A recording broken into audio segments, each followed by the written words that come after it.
Bienvenidos al Seminario Permanente Pluralismo Cultural y Minorías. Este es la sesión primera de la 22ª edición. Hace 22 años que iniciamos esta actividad y estamos muy orgullosos porque es el primer año que este es un seminario permanente, lo cual tendrá algunas modificaciones según que iremos viendo en el transcurso, pero por ahora hay 10 actividades programadas. En cuanto a cuestiones organizativas, pues les agradecemos mucho a todos y a todas que se hayan apuntado al seminario. Estamos muy contentos, nos iremos conociendo en las diferentes sesiones. En cuanto a los certificados, la idea sería que tanto por online como por presencial vamos a dar un certificado al final del curso por el 80% de asistencia. O sea, han de asistir a 8 sesiones. Las sesiones están fijadas de antemano, tienen el programa. Algunas serán presencial, pero la mayoría son online porque el ponente está en otro país o en otro lugar. Estamos encantados de esta actividad. El coordinador también es Juan Pablo Carvajal.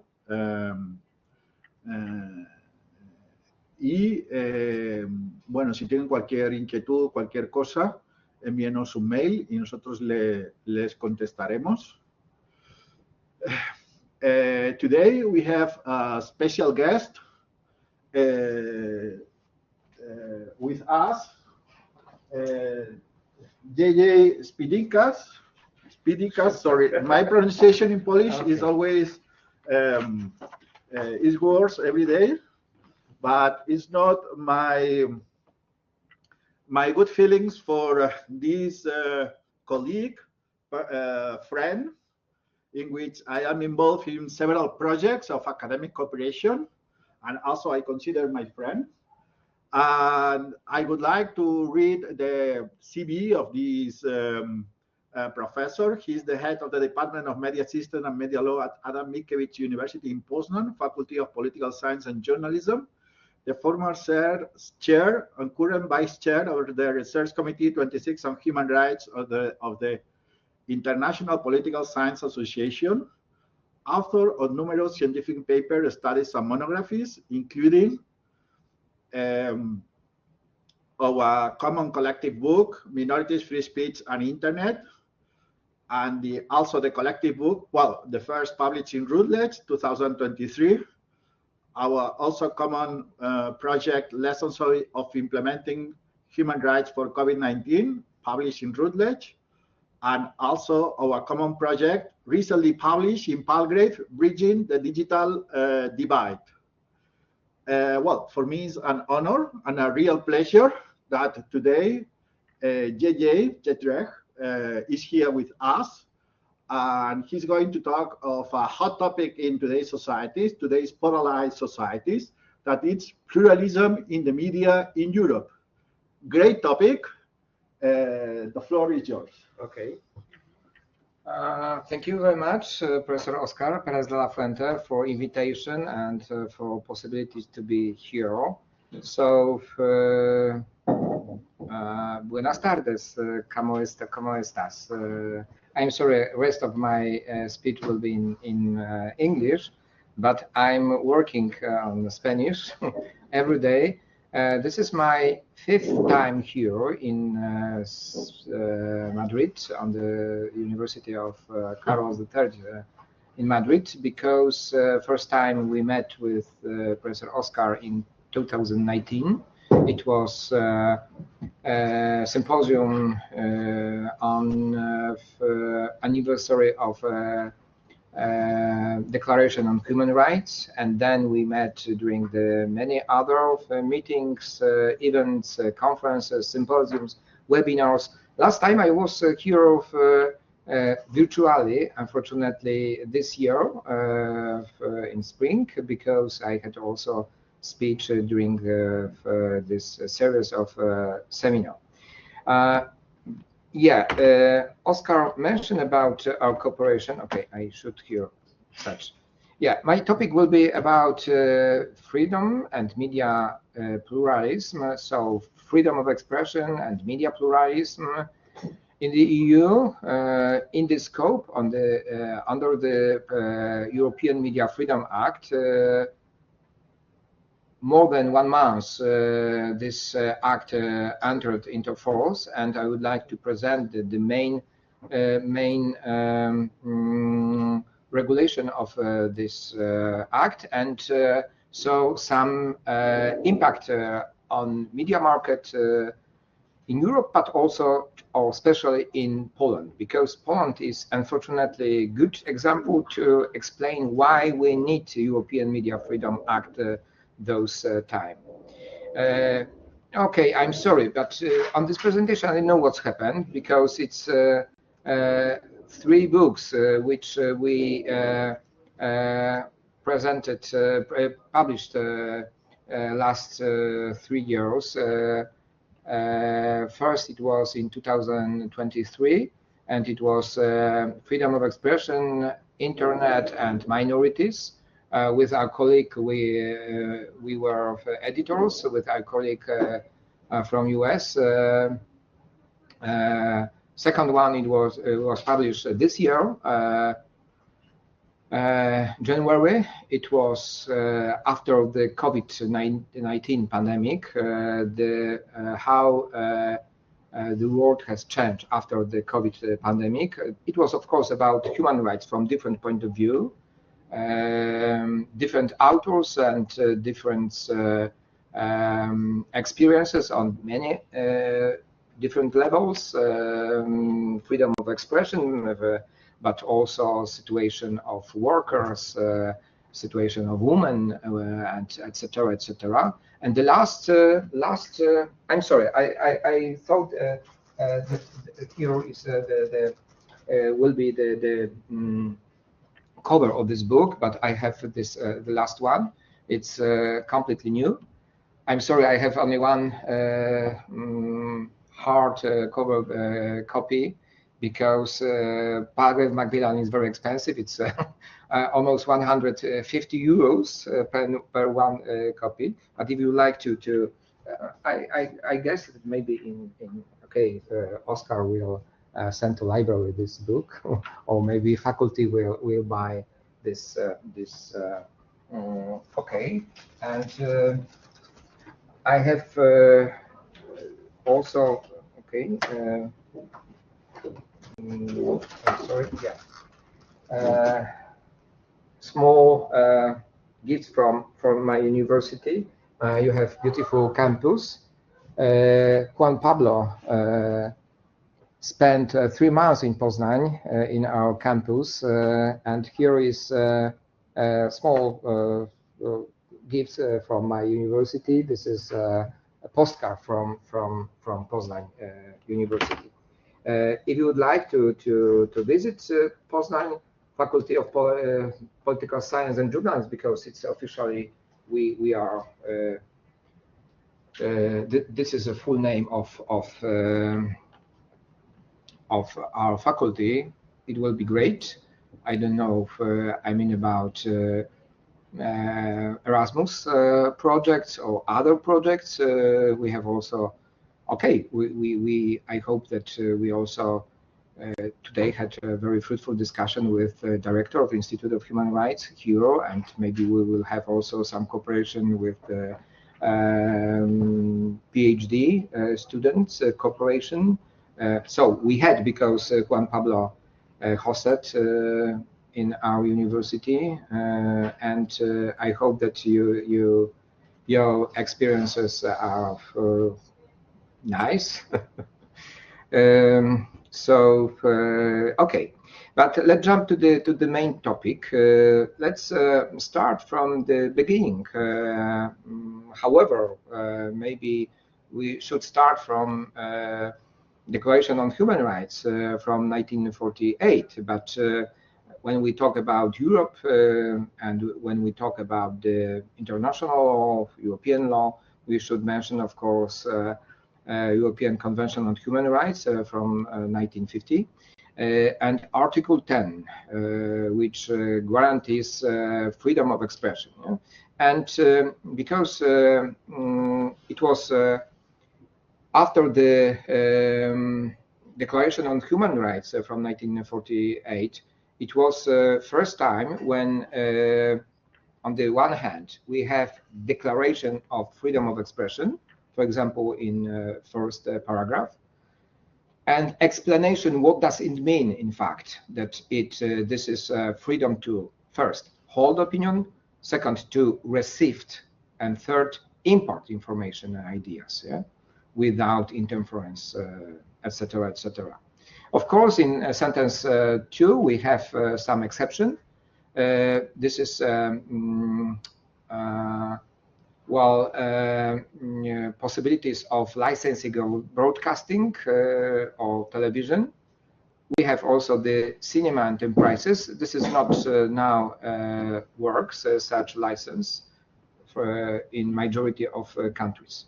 But what is also very important, this is paragraph 2, because we have here exception of this rule. We have here as European Court of Human Rights described it, 3-step test of such exception. So such limits, restriction, condition could be or penalties could be legally when we pass the 3 steps test. First, such restriction should be prescribed by law. This is first condition. Second, are necessary in democratic society, and in the last but not least, in the interest of. And we are, you can see the list of this topic, yeah, national security, territorial disorder of crime, the protection of health and morals. For example, during the COVID-19, for example, morals. This is problems with, for example, with pornography, etc. Yeah, protection of reputation or rights of others. I always repeat that we don't have. I'm also a legal advisor in Poland. Yeah, so my focus is one focus is focusing area is media law, but second is medical law. Yeah, and for example, lately we had such trial against more than 100 medical doctors in Poland, which they during the COVID-19 pandemic signed an open letter to the Polish government, President of Republic of Poland. They were against vaccination. Okay, according to this point of view, it was, you know, this is pharmacy companies deal, etc., etc. Yeah, and during this in the court, they said, okay, we have the freedom of expression. We can speak what we would like to, but we must remember that this freedom of expression are limited. Yeah, this is a freedom, not anarchy. And the Polish Supreme Court said, okay, you can use the freedom of expression in such case like freedom of vaccination. But first of all, you should resign from your medical license. If you resign, you can speak what you would like. If you have a medical doctor, you are a public figure, and you are your public speeches should be under the medical evidence, medical knowledge. Yeah, this is a type of last. So I spent almost all September. I had to write the justification to the court. Yeah, because we had 100 120 such persons. Okay, we have also some others reasons, like preventing the disclosure of information received in confidence. This is also obvious. The maintaining the authority and impartiality of the judiciary. Yeah. Okay, let's go further. We can say now, especially from Polish perspective, that fortunately we have the Charter of Fundamental Rights of the European Union. Do you remember when it was signed, this charter? In 2000. What's happened earlier? Why EU didn't need such a charter? Because for all members, it was obvious that every country is also a member of the Council of Europe. And every country is a member of European Convention on Human Rights, because please remember that the European Convention, this is a part of the system of Council of Europe, not European Union. And finally, in 2000, European Union decided to sign such a charter. In Article 11, we have the same, freedom of expression and information in Article 1. In sentence 2, possibilities of limitation, but what do we have in paragraph 2? First time we have guarantees pluralism of media in explicit. Yeah, we have here the freedom and pluralism of media. Yeah, okay, but a little bit about the schedule of preparing European Media Freedom Act, because once again it will be the main topic during this speech. So everything was started in 2020, and in the State of the Union address, Ursula von der Leyen, President of the European Union, said that we should create the European Democracy Action Plan, and one of the most important points of this European Democracy Action Plan was some new guarantees for media market, for journalists, for media freedom and pluralism. Why it was happened? Have you ever been in Poland? Especially in the period 2015-2023. I know Juan Pablo visited during this time. But we can say that we observed, and unfortunately, Poland was the reason why Ursula von der Leyen in 2020 announced this plan. Not only, of course, not only Poland. Also, case of Viktor Orban in Hungary. You know that he is a prime minister since 2010.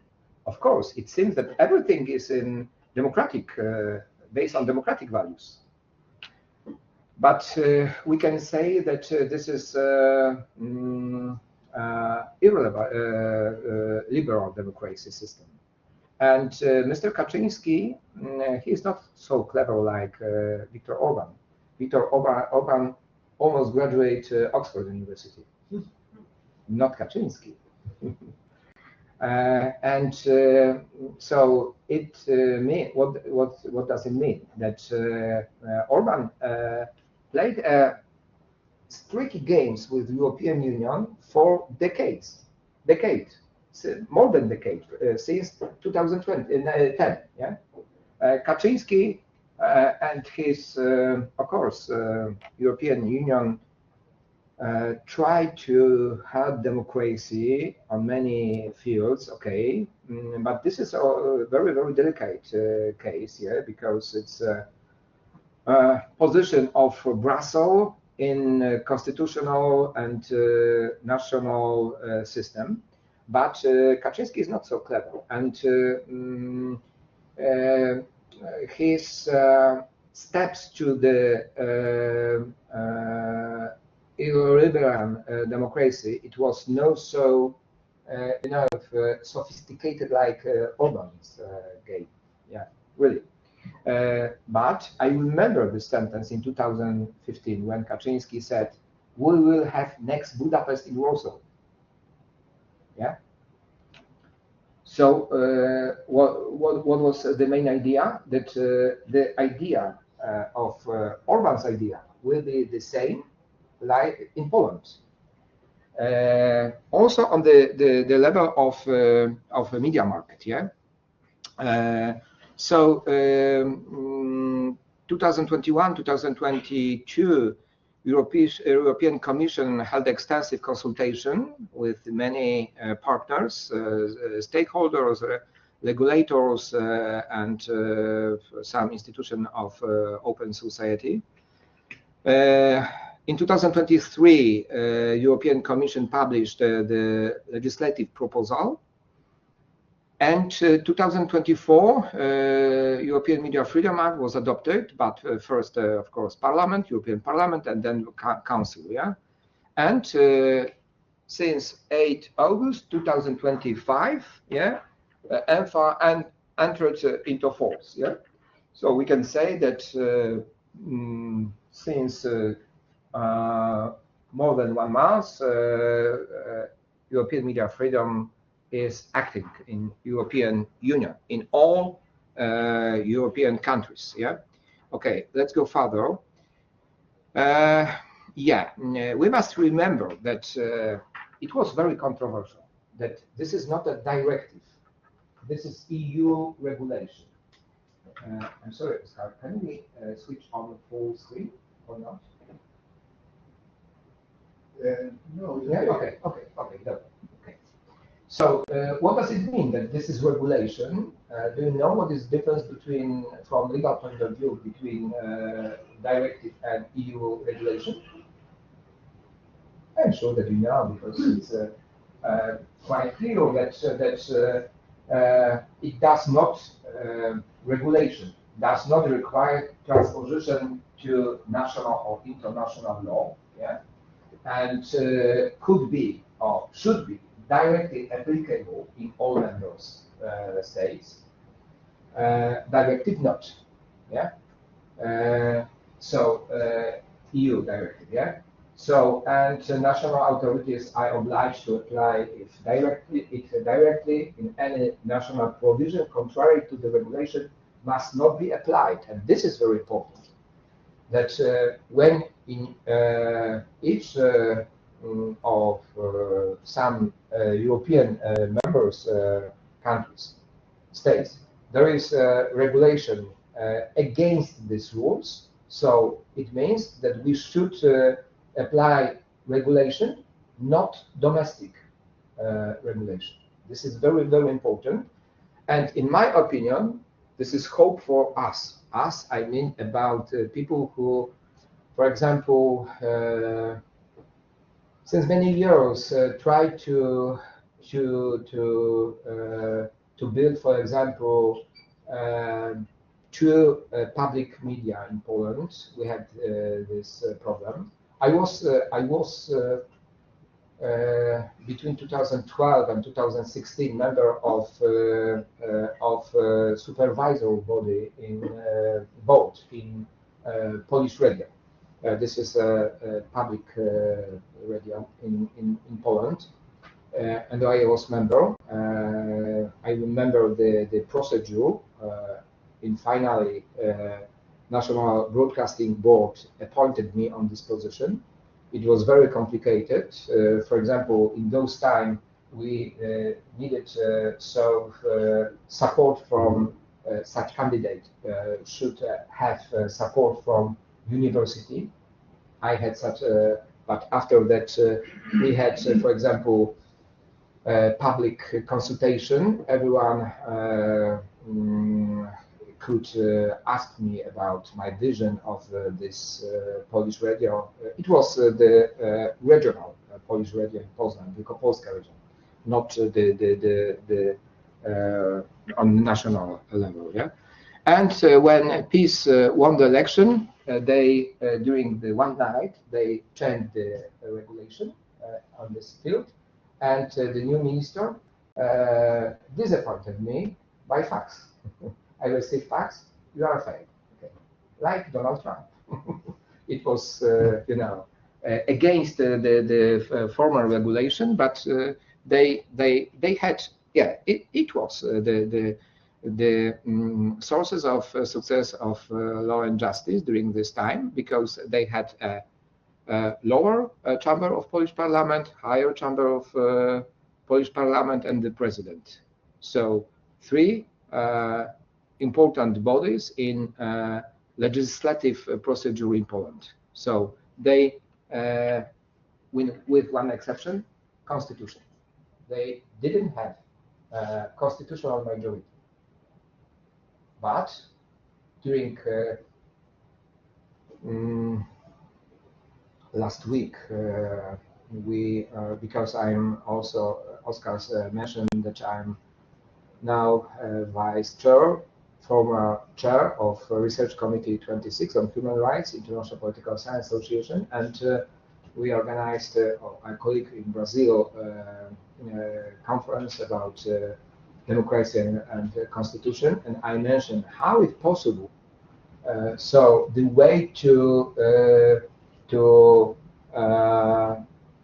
a liberal democracy based on the constitution. So this is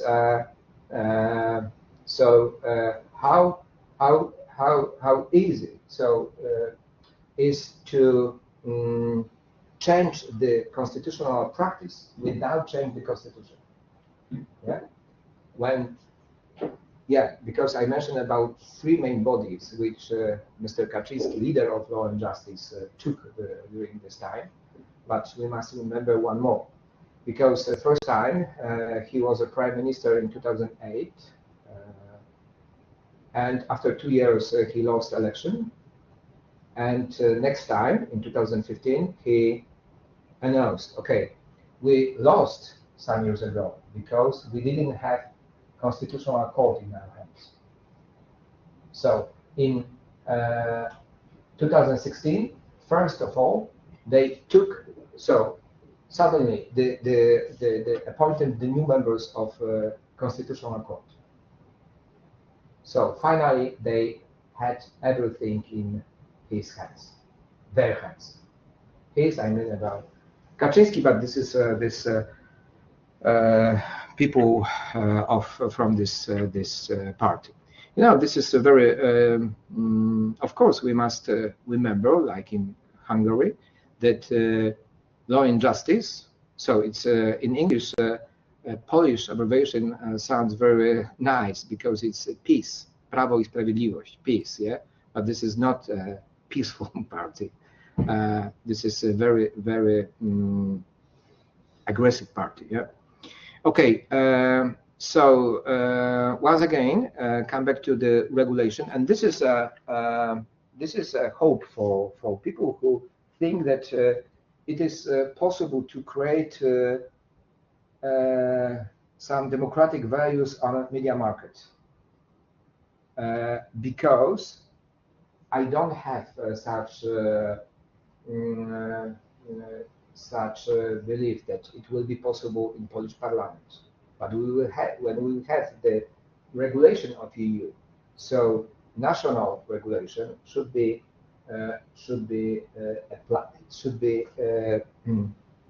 near to this solution. Yeah. Okay. Let's go further. Yeah. Causes and rationale. Sorry. Growing political interferences. Yeah, in many countries, I mentioned about Hungary and Poland, but we can also mention about other countries like Slovakia, for example, Slovenia, maybe in other also Western countries. There is some problem, maybe a little bit different than in Central and Eastern Europe. But we can say that, for example, for public broadcasters,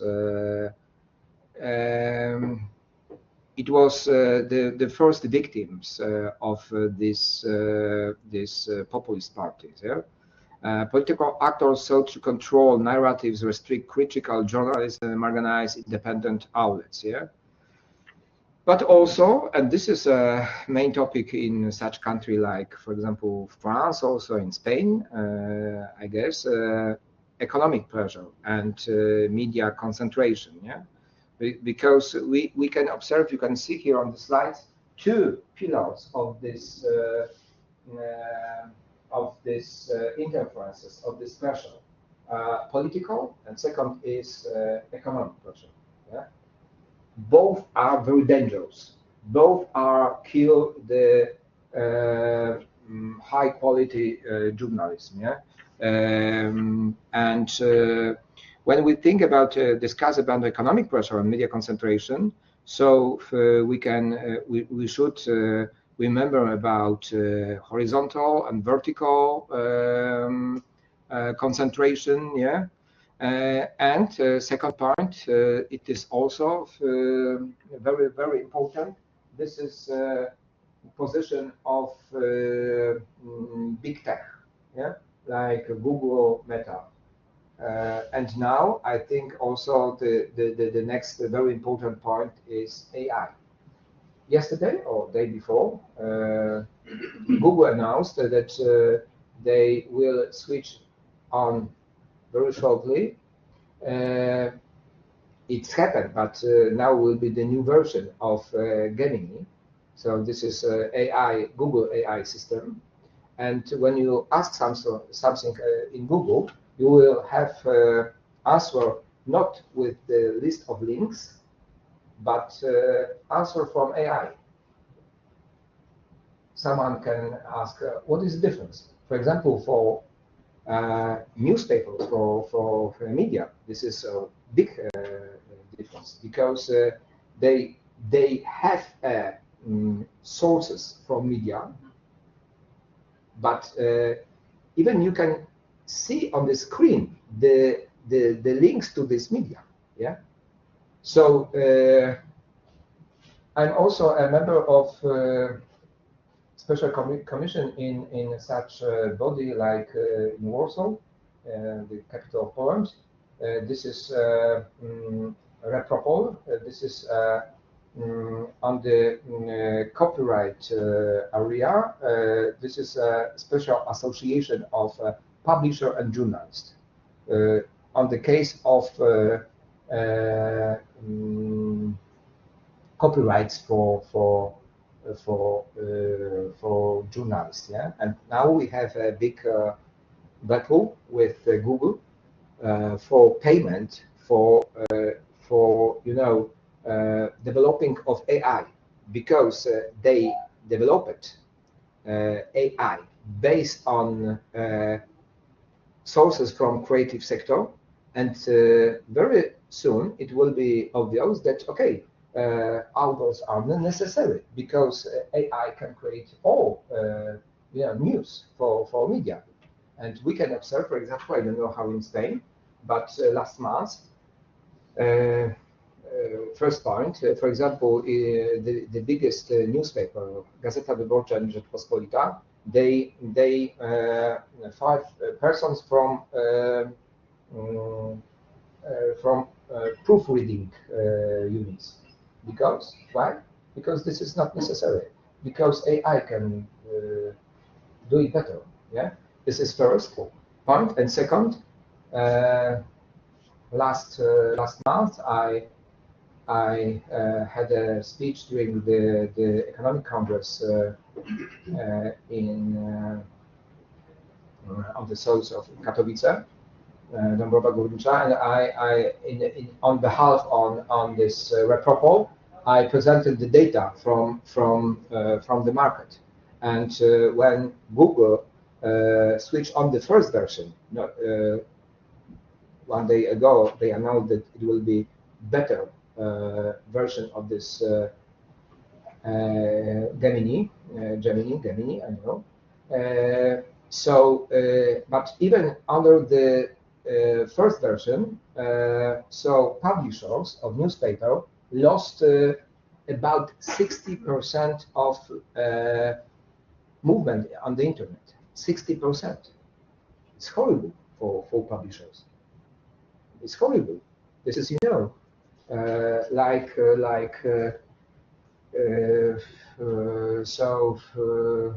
step by step killing of this sector. Yeah, yeah. It is a problem. Economic pressure. Yeah.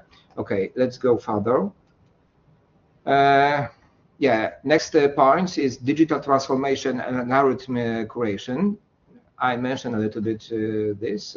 And last but not least, safety of journalists and SLAP. Do you know what is SLAP? I published in this first book in Routledge, so maybe Oscar you remember, such chapter about SLAPs. SLAPs, it means in English, strategic lawsuits against public participation. This is a type of lawsuits. So I'm, as I mentioned, a legal advisor, and we have some, you know, tricky way that the lawsuits will be never-ending story. Why? Because in such way we can create a pressure for journalists, and in effect we can result the chilling effects. When you are a journalist and you have, for example, 4 or 5 such cases, and in every cases you have a case. You have, for example, case for 1 million of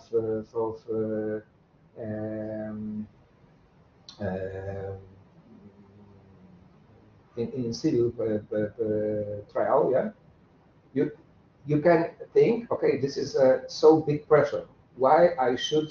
Why I can? Maybe I shouldn't publish the next paper about I don't know, some businessman or politician, etc. Yeah, maybe you know the case Defi Caruana Galizia. She was a Maltese investigative journalist who was murdered in 2017. But it was murder. Okay, it was horrible thing, but it happened. But Ariel, she had many, about 50 lawsuits and legal claims from business, politicians, etc.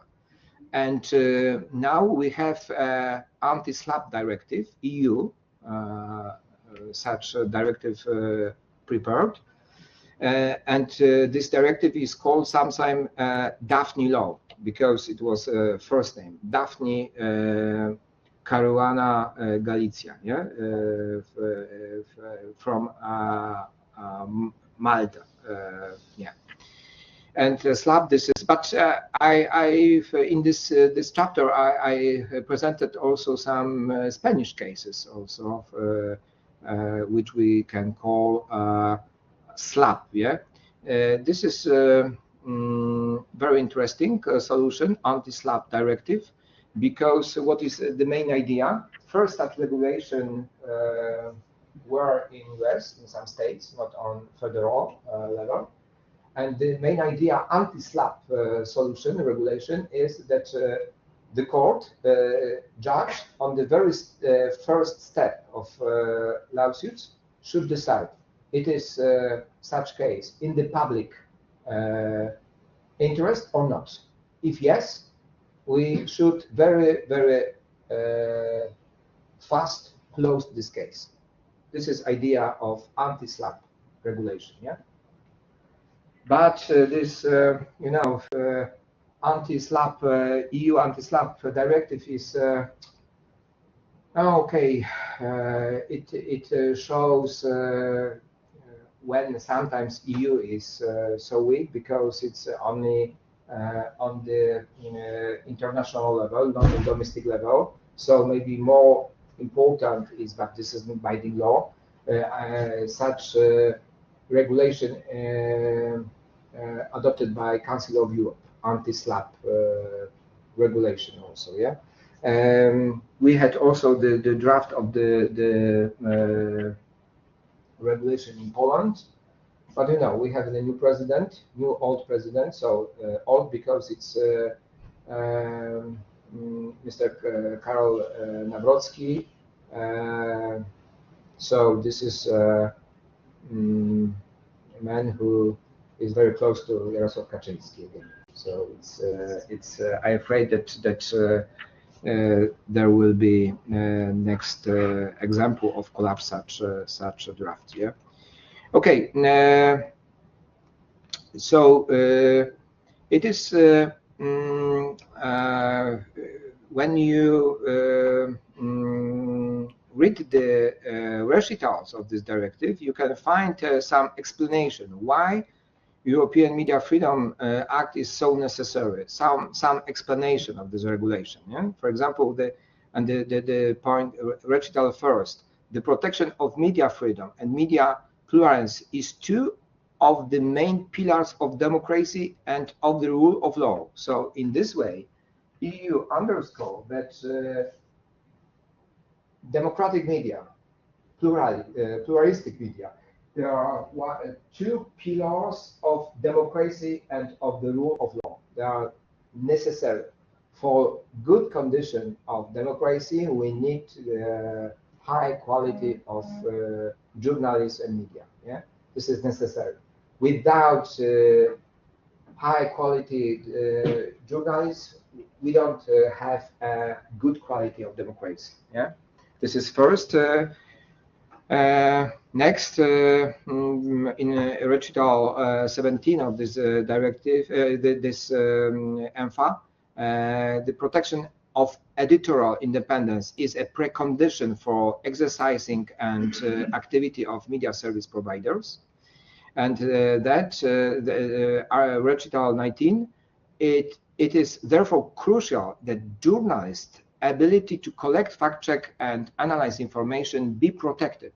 So in this way, European Media Freedom Act underscored that journalists should be under the special protect, yeah, under the special, and we have to, also next points of this diagnosis, the internal media market for media services is insufficiently integrated and suffers from a number of market failures that have increased to the digitalization. And you know, in very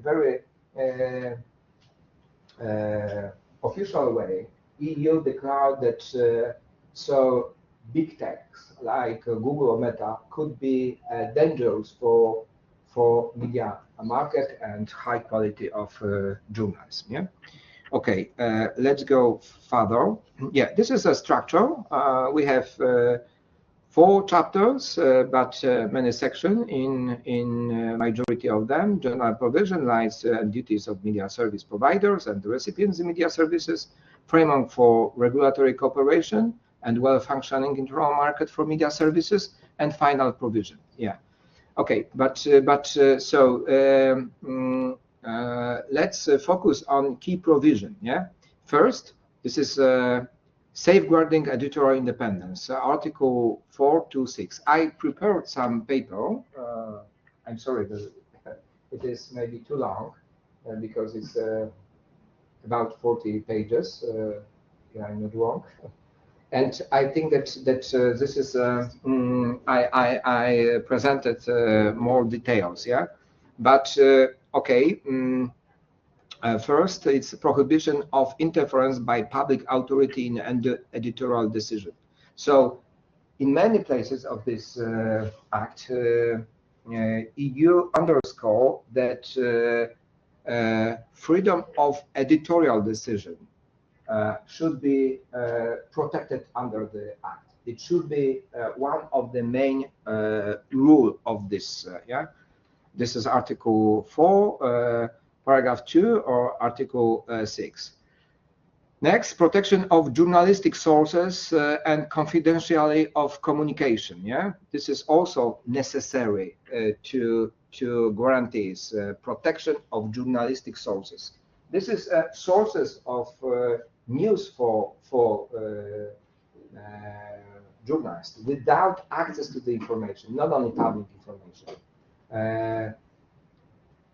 this is not possible to high quality journalism. Yeah?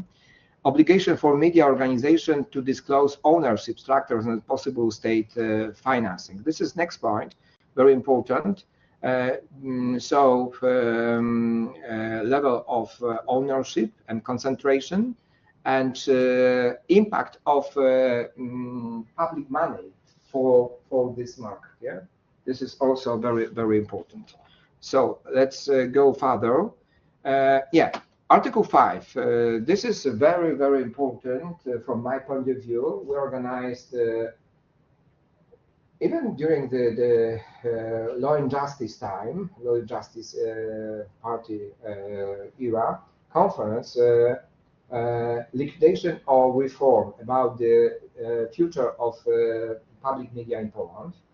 And I think that Article 5 is one of the main solution for our vision, yeah? Because on the one hand, we have some guarantees that public service broadcaster must operate independently and ensure pluralistic balance coverage. Yeah, it means that, for example, in Article 5, paragraph 1, member state shall ensure that public service media providers and are editorial and functional independent, but what also is independent, without money, without fundings. This is not possible to create a public serve media. Why? Because this is a public service, like public musea, theaters, etc. And we know that this public media, I know that in Spain you have also a problem with public media. Unfortunately, this is typical for current democracies, but we have very good examples, like, for example, BBC, of course, in UK, yeah? But this is not EU member, UK. But I can also indicate or mention also some public media in such country like Sweden or Finland or Denmark. This is also very interesting. Yeah, we have also some solution in Article 5, paragraph 2 about the procedure of appointment of heads of public media. Yeah, this is very important also. I mentioned my case some years ago, but we should also to have such a solution. State advertising transparency. What is state advertising? We have in this document definition, very broadly definition, covering promotional or self-promotional activities, public announcement or information campaigns undertaken by, for all on behalf of a wide range of the public authority or entitles, including national or subnational government, regulatory authorities or bodies and entities controlled by national or subnational governments. This is very important because we had some evidence during the Law and Justice time when, for example, ministries of government institution and also public companies, because we have, for example, maybe the biggest oil company in Poland, Orlen. This is majority is in the hands of state. Yeah, so they gave big money for some far-right media, not for the biggest media in Poland. They supported like such a title like Gazeta Polska, for example, and some TV station also, which are in private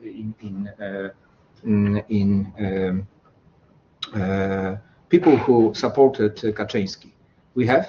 You have many slides left. I will recommend 10-15 minutes Okay. If you very fast. Okay. Yeah. What else? Media ownership and market concentration. This is also very, very important, especially for Western members of EU. Next point is this is additional regulation to Digital Services Act and Digital Media Market Act, and this is additional regulation against the biggest online platform. European Board for Media Services. This is very controversial because according to this regulation, there will be a special European board, like, for example, we have in Poland National Broadcasting Board, which are responsible for media market. We will have also on the European level such regulation. So, okay, this is a kind of resume about this effects and impact of European media freedom. Strengthening media independence, yeah, of course. Enhancing transparency. This is next very important point. Rebalancing the digital information ecosystem. As I mentioned, this is ENFA complements with Digital Services Act and Digital Markets Act. Support for cross-border cooperation. Of course, this is also important. Implementation and yeah, because criticism of this. Critics point out that European media freedom's success depends on the independence and capacity of national regulatory authorities. Yeah, this is very important. And we will see what's happened with European Media Freedom Act during the next few years. I mentioned that this is regulation, not directive, but we will see how it will work in practice. Yeah. Ambiguity of certain provision terms. We don't have very strict definition. Such terms like editorial independence, political interferences. Okay, maybe court of European Union will decide about this. Resistance from member states. This is next very controversial point. And economic viability of independent media. Okay, on the end, I have some slides about the Polish Context Index. And you can see what's happened during the peace time, law and justice time. Once again, they won election in 2015. Okay, but in the autumn of 2015. So 2014, Poland was, this is Reporters Sans Frontières, yeah, index. This is very good index. We were on the 1918 even position before Law and Justice era. During the Law and Justice, we were 62 position. Yeah. And after peacetime in 2024, it was 47, sorry, and 31 in 2025. Yeah, and this is a description for the Reports on Frontiers 2025 report. Why Poland has a diverse media landscape, public awareness of press freedom remains low. During the 8 years of, this is from this report from Reporters Sans Frontières. Yeah, during the 8 years of rule by the Law and Justice Party, the public media were turned into propaganda tools, and privately owned media were subjected to different forms of pressure.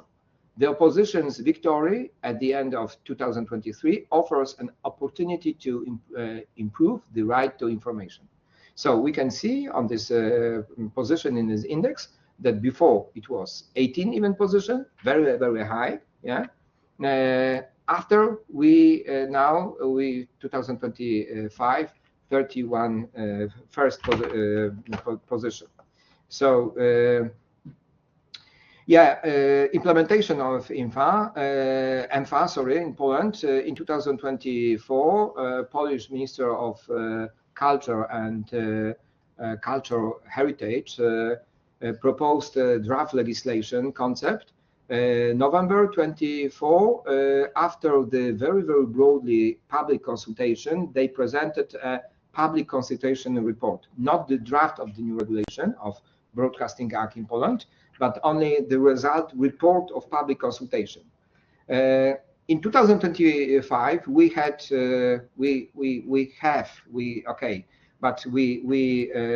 conducted the survey in January 2025, sorry, on the representative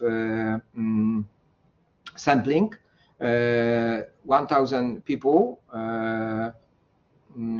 representative according to the gender, age, education, residence, and even the beliefs, yeah.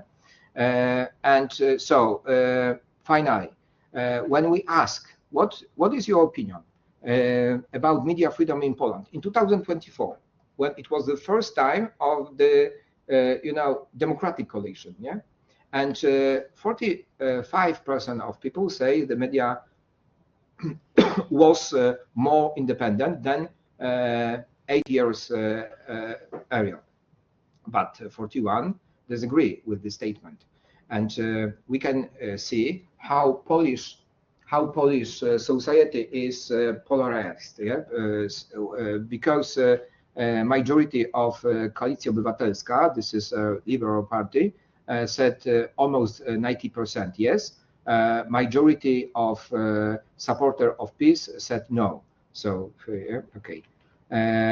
Next question, freedom of speech and online regulation. 75% respondents support strict penalties for hate speech, okay, and disinformation, but okay, how to do it? Because 61% response that they are opposite, that KRR, it means National Broadcasting Board, not National Broadcasting Board, that they should have a power over social media platform.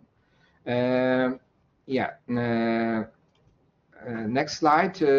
So almost 60% doubt that National Broadcasting Board, KRR and T, can be independent of politicians. This is and National Broadcasting Board. This is a constitutional body in Article 213 of Polish Constitution. 52% believe public service media fail to provide objective, high quality content, and more. It means that more than 50% don't believe that public media could be independent from political parties. Persistent trust deficit in state regulators and public service media. It means, yeah. Clear trend toward commercial funding. Okay, when we ask, okay, from which sources we should financing the public service media, majority, almost 50% said from they should take the money from advertising and sponsorship. Okay, maybe 21% said from state budget. Now we have the license fee, so everyone should pay. This is 50 euros per year, but you know it's only 10% of Poles pay such fee. It's strange, but it's true. And this was also some solution. PIT, you know what is it, PIT? This is taxes, yeah? Every citizen should pay every year, yeah? And audiovisual fees only on less than 10%. Yeah, think that this is good solution. Sorry. Yeah, market regulation and journalistic protection. 80% support equal rules for state advertising. Okay, it's quite nice. Yeah, Polish Ministry of this is very controversial, very controversial. Proposed in 2024 is that local government, self-government, yeah. So on the local level, will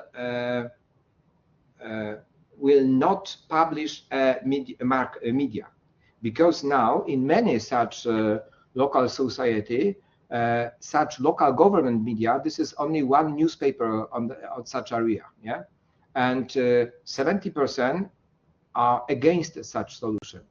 Protection of sources, whistleblowers, 82%. And what is information? What is also interesting, that more than 70% are against decriminalization of defamation. Article 220 on Polish penal code. I don't know how in Spain, but I think that you have also the defamation by media. This is also a crime, yeah, like in Poland. And we ask people in Poland, would you like to eliminate this article from penal code? And 73% answer no. We would like to this solution. Yeah. Okay. Yeah. Moderate optimism on media freedom, enduring distrust of public service media, system media or regulator. This is conclusion for our research. The public opinion prefers transparency and market-based mechanism over the direct state control on the public media. Some priorities: depoliticize National Broadcasting Act, Board, ensure transparent, objective public advertising, embed European Media Freedom Act standards with independent oversight and evidence-based monitor. Risk, if no, yeah, this is a big question. We had in May this year conference about the future of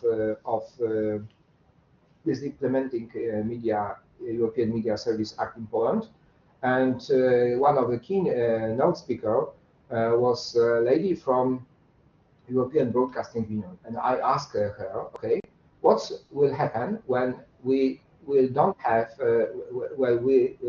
we don't have implementation on European Media Freedom Act? She answered, okay, you should use the solution which you can find in European Media Freedom Act. And I asked her directly, what does it mean? And she answered, sorry, I didn't know yet. We'll see. We'll see after the decision of European Court of Justice. Yeah, yeah. This is very, very important. Okay. Yeah, and this is my final remarks. Poland illustrates the tension that we need emphasis. Everything what's happened during the 2015-2023, this is unfortunately excellent evidence that European Media Freedom Act is necessary in European Union. Yeah, because we had politicization of Polish public television, Telewizja Polska, Polskie Radio. This is Polish radio. In this time, 2015-2023, use of state-controlled advertising. Yeah, it was also very important. Impact of from party, so law and justice on the media market. Attempts to limit local press ownership. Local, I mean not on the local level. I mean also on domestic level. So we had also the draft of the act. They law and justice tried to introduce this regulation to the Polish legal system. That in fact to the Polish Broadcasting Act, that TVN, this is one of the biggest private television. Now this is part of American big media group, Discovery, yeah, and but Discovery, it's not European company. This is American, and again, according to this regulation, it was possible that TVN lost the license for broadcasting. Finally, even the US embassy said, okay, we are against, and on because we need, especially during the war in Ukraine, big military support from US. We have thousands of American soldiers in Poland, and I can say that we are happy from this, that we are, because we had very good agreements in 1939 with France, with England, and we were alone with Nazis and German and Soviet Union in September 1931. But we believe that even one American soldier is on the Polish territory, US army will be fight for this, not for my country, but for this one soldier. And this is the best, in our opinion, guarantee. Okay. And European Media Freedom Act directly address such practices by imposing transparency. Yeah, this is very important. This is one of the main rules of this act. Transparency, prohibiting state interference and mandating balanced governance of public service media. It was the last slide. Thank you very much. This is my email. If you will have discussion. But so if you will need any other explanation, some answers, etc. So this is my mail.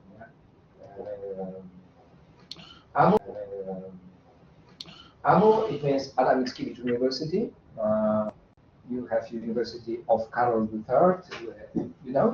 This is a very funny story. Adam Mickiewicz, who was Adam Mickiewicz? He was the most famous Polish poet in our history. It was in 19th century. You know that he never been in Poznan. Why?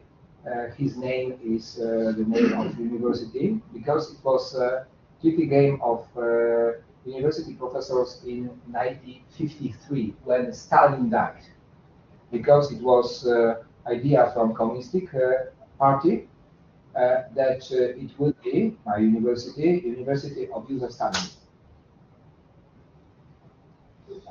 But some professor said, okay, Joseph Stalin, so great person. It was, ironic, yeah. But this is not so big university. So maybe Warsaw University, it's better that the patron will be the Joseph Stalin. Here maybe Adam Mickiewicz will be enough. Yeah? And okay, it was the decision. And finally, we are Adam Mickiewicz University. Before Second World War, because we have in 2019 we celebrate 100th anniversary of my university. But in fact, we had university tradition even 16th century in Poznan, but it was tension between Poland and Krakow.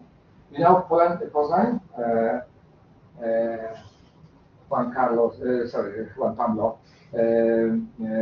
visited this place in Poznan because it was the first capital of Poland. Second was Krakow, and now is Warsaw. So, and in those time, it was the position of university. It was connected with position of city. Yeah? Capital had university, but we lost this status of capital in the early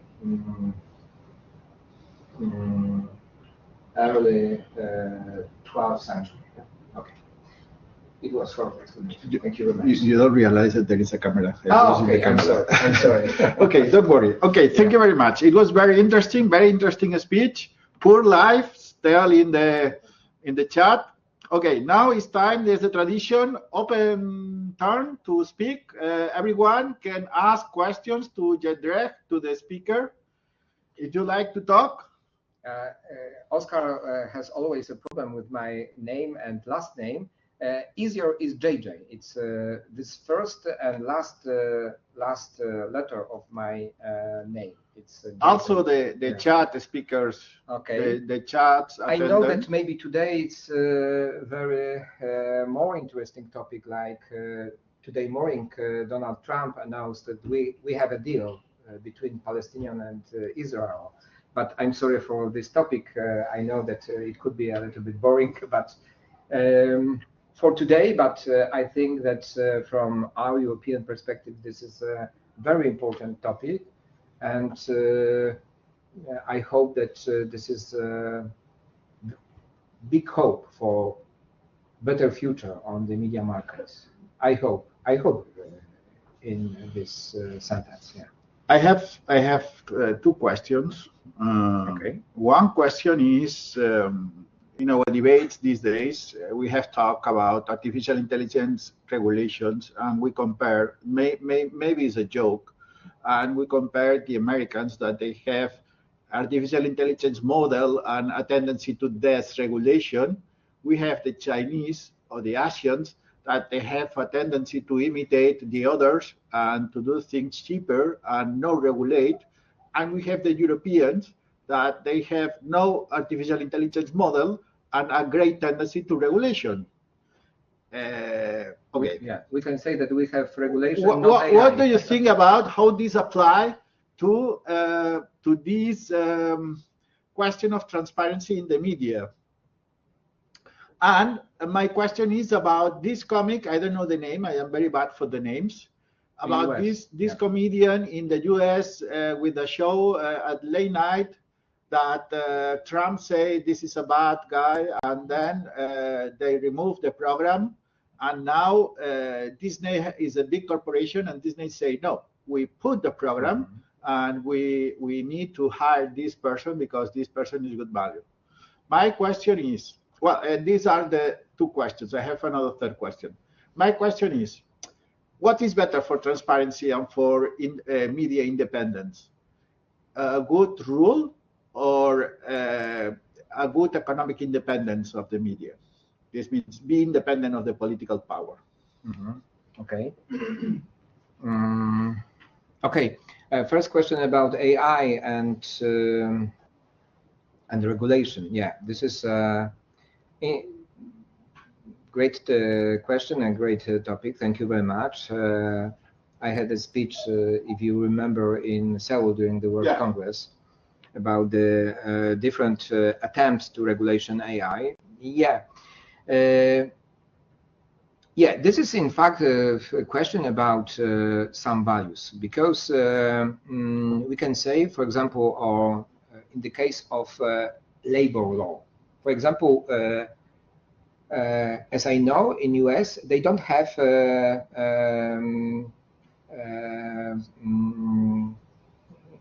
some special holidays for women when they birth a child. Yeah, we have in Europe. Which way is better? Because we can say that maybe American economy is stronger than European, but we have completely different style of thinking. We have different values. Even when we think about freedom of expression, because the doctrine of American freedom of expression and European is different. In American, they have, and this is answer on your second question, that the First Amendment to the Constitution, which focusing on freedom of expression. So I think that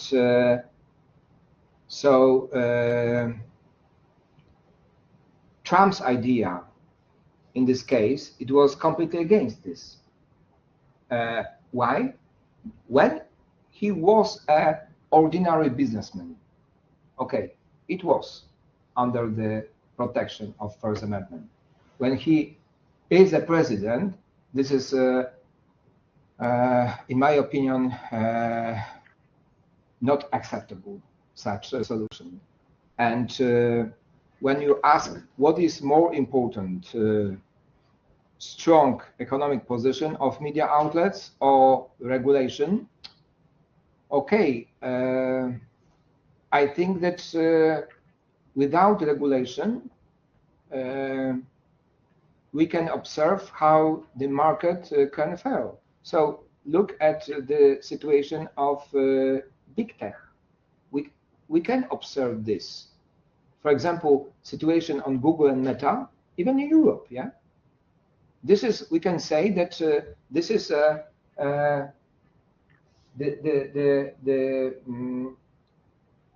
main problem for independent, high-quality journalists now in Europe, because we can say, okay, the rules of market are the most important, because on the international level we don't have such a regulation. But even when we think about the regulation in one separate country, like in Poland and Spain, this is not also enough. I remember the case of, for example, it was from 2017 or earlier, and right to be forgotten, because European Court of Justice said first time, and then that every citizen should have such right to be forgotten. And then in the regulation of protection of databases, no databases is of robot, yeah. We have such in Article 17 the same rule. First, it was decision of the court, but it was in Europe. Google finally accepted this. Why? Because EU and so many countries, and the voice of these countries, thanks to EU, is so strong. When Spain said in the same, for Google it was, you know, nothing important. Yeah. So I think that when we think, coming back to the first question, I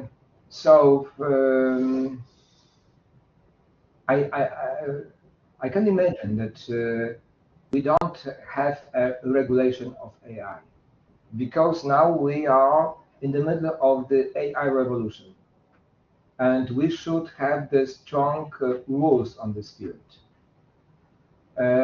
Okay, it could be happened that in the future we can say that now we can observe that Chinese equipment and American equipment are better than European.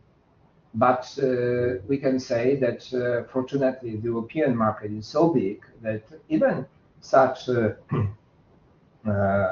superpower like US, and we can say also China, should be near to this solution which we have in Europe. Yeah. Okay. Another question is, well, you are the head of the Department of Media Law, and I would like to ask you, well, I am interested in questions of philosophy of law and the distinction between law and the ontology and ethics and the obligation. And I have taught ethics of journalism, for example. I have taught ethics of journalism. And for example, it's very interesting the distinction between objectivity and impartiality and how to enforce these values. And for example, in the American system, there was the obligation to give the voice to all the parties, but this was removed by the legislation. And it seems that this directive is it wants to implement this system to enforce transparency, enforce impartiality. My question for you is, what is the role that you think would have the ontology? Do you think the ontology is something utopian, something useless? Or do you think this value should be enforced by law and the law is the only vehicle? Okay, thank you. This is very also good question. Thank you very much. Yeah, when we think about the freedom of expression, I always have a doubt which way of regulation is the best, hard law or soft law? Yeah, that's it. And I have some doubts, you know, because Ariel, I always repeat, the best solution is soft law. Why? Because when the person or bodies which are on the market can decide about the regulation. But look how it is possible to what is the procedure of preparing EU regulation. So based at the beginning, there is a big public debate. Sometimes, for example, on labor law, European labor law, we have such solution that, for example, most important person of this field, I think, for example, organization of workers of employers, yeah. First, they have agreement, and then they give a ready solution to the EU, and then they try to implementing this to the European. And I think this is okay. I'm sorry. This is camera. Yeah, I'm sorry. I think that this is the best solution. Soft law, but we can say we can analyze which way here is better, such bottom way or under way to the down. But this is of course a topic for next maybe presentation. My PhD students some years ago published such PhD thesis about self-regulation on the media market. This is a very good publication, and unfortunately only in Polish. But so I think that this is the main question, and I think that yeah, okay. This answer, it was my answer maybe 2-3 years ago, before war in Ukraine, and the war which we can call that this is a digital hybrid war between Russia and European countries, because we can observe so many disinformation. And I think that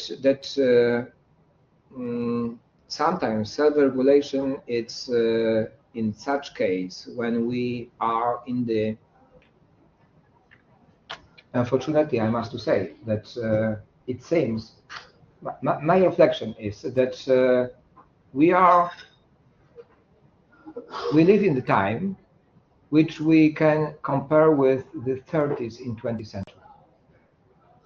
I remember in Polish television the interview with old Jewish woman who survived Auschwitz. And when Polish journalists asked her about the reason of Holocaust, roots of Holocaust, she answered, Holocaust not started in Auschwitz. Holocaust started from hate speech. And it was the beginning of this way. I'm afraid that we are on the same way. I'm afraid also that, unfortunately, we can observe paradox of social media. We can say that this is not social media. This is anti-social media. Because social media can destroy societies, communities of people, and so dignity of people, yeah, by hate speech. So sharing of hate speech never was so easy like now.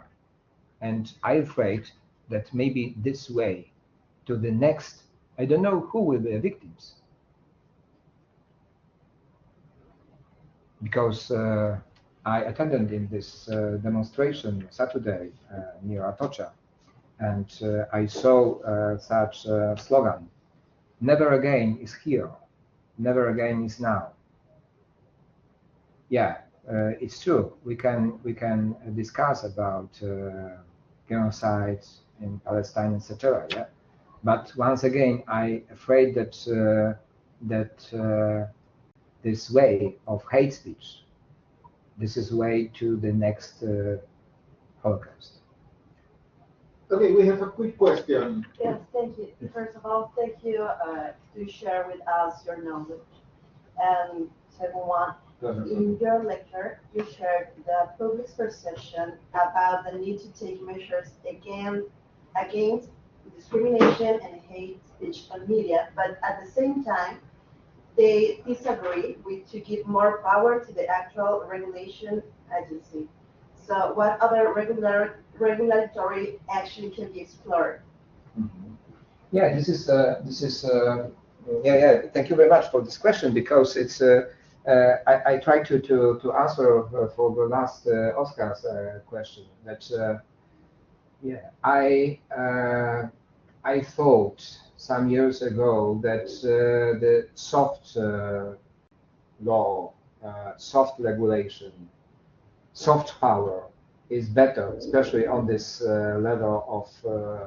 Sometimes it's this is the best solution. Yeah, when we think about the social media, for example, because when you look at this, who is, for example, responsible? We have 2, 3, or more American companies. How to excuse these companies? Yeah, of course it is possible, but it is for ordinary citizenship. It's a battle with Google or Meta. It's impossible. Yeah, impossible. But thanks to, for example, in EU, so we can say that this is a kind of hard law. We have some instruments, and okay, Google have a choice. Google could decide, okay, we don't like to be on the European market, but this is very expensive decision. Yeah, and they are on this market, and they are under this restriction. So this is a reason why I think that when we have some European bodies, we should have stronger weapons for this, because we live in such time when it is necessary, because self-regulation is too weak for such big opponents like Google, Meta, and on the other hand, TikTok. Because look at this. Okay, we can discuss about the American values of freedom of speech. Oscar mentioned about the case of this comedian. Yeah, in this is according to the freedom of expression. Of course not. It was economic force, economic decision. We would like to be very nice for President Trump from this. Yeah. I know many cases from, for example, from Washington Post, who was he played the main role in many so cases against the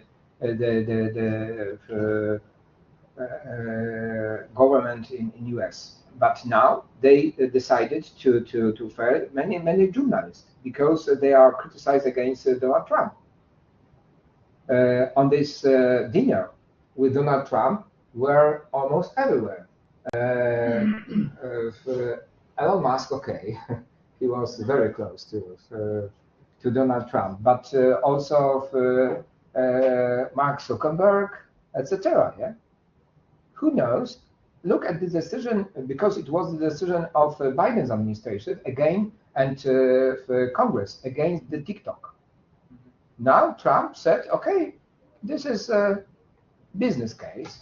We will think a little bit more. Yeah, it will be necessary to sell some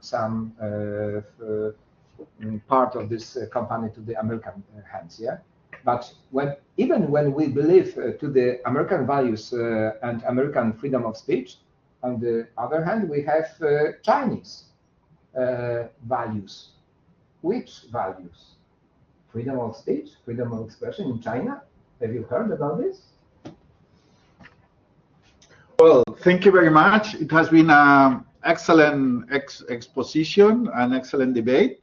We are glad that you are here. And a todos les convoco para la próxima sesión del Seminario Pluralismo Cultural y Minorías, que será dentro de un mes, o bueno, lo anunciaremos por los canales, por la lista de distribución, con Chai Cassius sobre los objetivos del 2030. Será una sesión online. Muchas gracias. Muchas gracias. Spanish is so beautiful. Next time I promise that I will speak in Spanish. At the beginning maybe, and on the end. Few sentences. Okay. Thank you very much for coming here. Okay.